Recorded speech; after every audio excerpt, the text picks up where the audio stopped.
Tyler. He got I don't know. He got what X1. Well, he got his. We did something.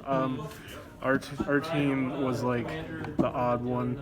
At our 3v3, it was like 1 win, 1 loss, 1 tie, 1 bye. So it's like we had a little bit of everything. And he played a 60 card pile.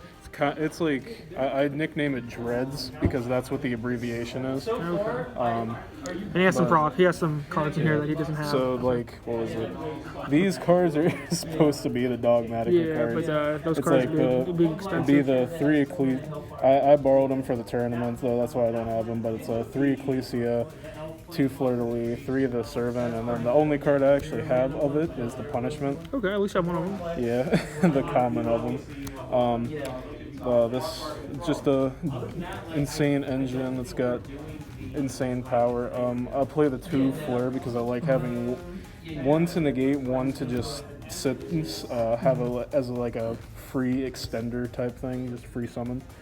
Never really came up to have 2 or anything, but as far as it goes, it was fine. It's the ratio I play online for the most part. Well, ratio is a little bit different on the online version I have, but as far as it goes, it's basically the same. For next, that's Dogmatica, and then the Eldritch. It's fairly standard, I would say, except for maybe the 3 of this. Some of the stuff I have in the main is because of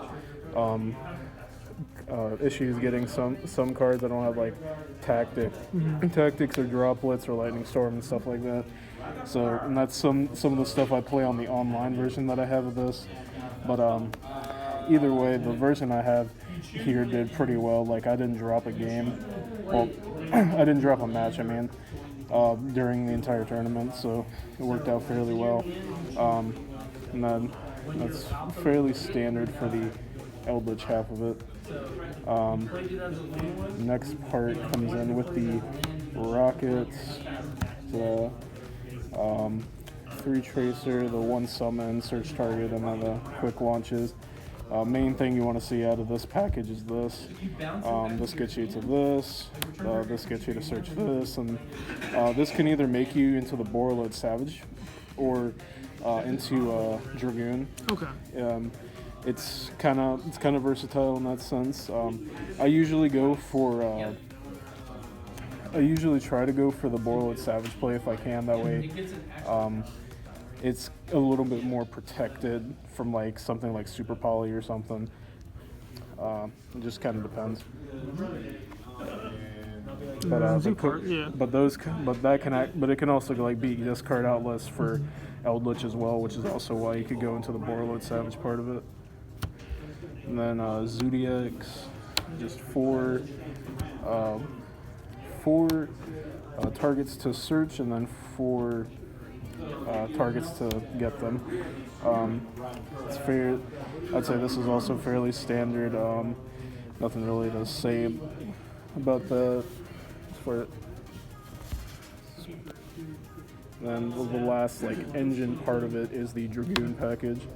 I don't like max out on this and go full in with like Red Eyes Wyvern and the Insight and all that because the focus isn't really towards Dragoon. Dragoon's a really good to sit on the board, but the focus is more so to just have like extremely good 1-card starters that they either have to answer or like you're with those 1-card starters you're like outpacing them and outgrinding them because of the way your cards work. So this is just in here to have an additional good, mainly because it's good, but also because it's another like 1-card engine way to do something. And then the rest of these are just kind of like staples. 2 spells I have in here. I would technically be wanting to play this on the side, but again, I had like space issues.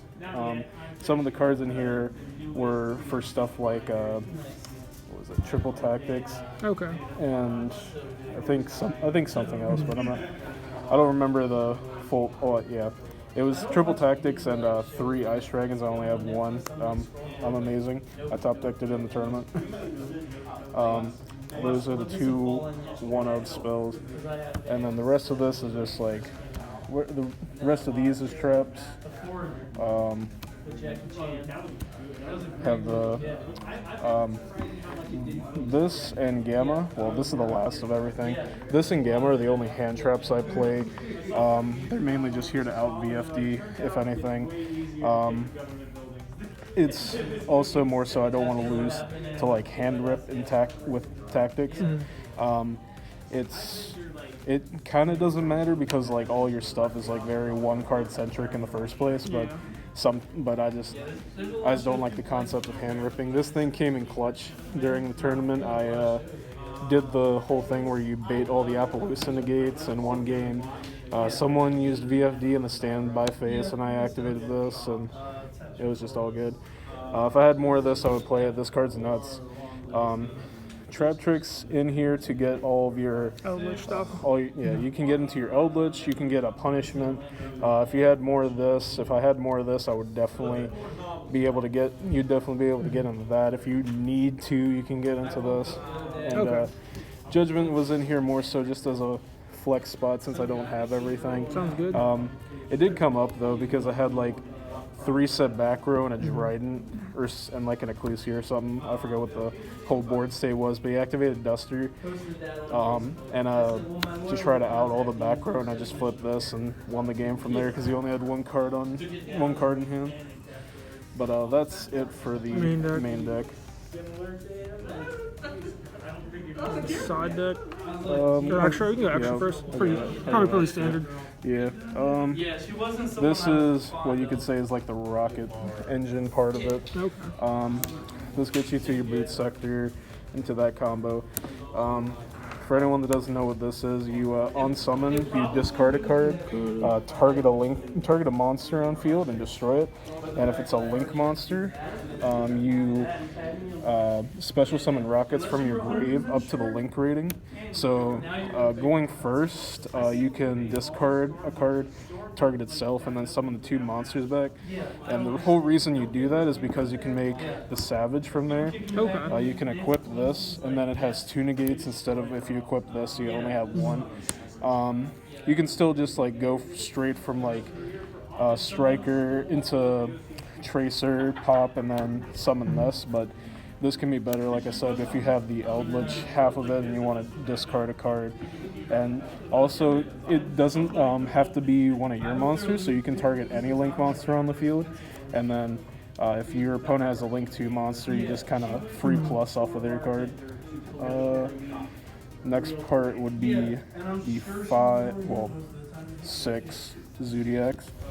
It's all the Zodiac names and Zeus. Pretty standard. Just so I wasn't playing the 5th. I wasn't playing the Hammerkong for so long, but it just feels so good to have like a free Zodiac that you can just like plop down and just essentially waste, but it's not really a waste because it's just an extra material for everything. Yeah. But yeah, as far as everything goes, this is fairly standard, and you just like whole goal for going first is make this. Whole goal for going second is attack with that, make Zeus. Only other like engine part of it is Dragoon. These 2 just combos off. Not really much to say about them. Degenerate card shouldn't exist. This is kind of like my only flex spot, but this is for if you need to put any of the Eldritch traps in grave. I also wasn't playing this for the longest time when I was testing it, but it was actually really, really good whenever I started playing it because it turns into an effect monster. It helps you make this if you need to, and gets you that graveyard resource at the very least. It's just really good. And then 2 punishment targets. It's actually, I'm missing the Titaniclad, so you have the Titaniclad, this, and Omega. This is either here to send off, you can send this off a punishment, or you can summon this with, if you summon Gamma during your turn.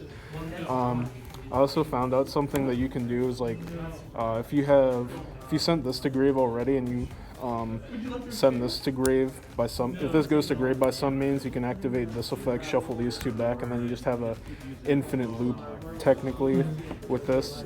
Especially if you have the Maximus package, but you know that's something I don't play, but it's something I've like considered whenever you do that. And then obviously the other one card is Titanic Clad. It's just really good. And the side deck. Yep. The other two cards are just the other two extra deck cards are punishment targets. This is for anything that's like big and beefy, like Megaclops or whatever it could be. And then this is just more so if you're in like a grind matchup and you need like more pop removal type stuff. So that's why those are there. For monsters, it's 3 Nib and 1 Pank. I thought Pankratops I thought was kind of obvious, and the 3 Nib, I think it's the most impactful hand trap I could have played. As far as anything goes, there is like other cards that are impactful in themselves, but as far as it goes, like with the way my deck plays, I figured Nib was probably the best way to go as far as if I wanted to play another hand trap. And it was mainly just in there for combo. All 3 rounds are versus combos, so it came in all the time. But that's the best one I could think of to go up against like a generic myriad of matchups. And you got 3 Dark Ruler. Yeah, 3 Dark Ruler for combo going second. Yeah. It's more so in here for Drytron. I'm lucky I didn't go against Drytron because like the worst matchup I kind of have is Drytron. But I'm trying to theorize on like what the best way it is to try to work around it, but it's just so hard to work around it sometimes. But it was there just in case. This was for back row or whenever it was necessary. Evenly, it's just dumb card, really stupid. And then this is also kind of for Drytron if I went first. You can get it with Trap Trick, or hard draw it if you're skilled enough. But it's also for like any other matchup. Like I versed PK and I sided it in, but I didn't draw into it. Our game didn't last that long because I stomped him out of the water. I'm just kidding. But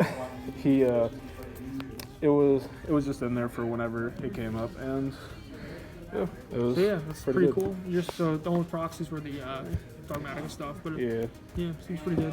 So yeah, thanks for that profile. Thank you.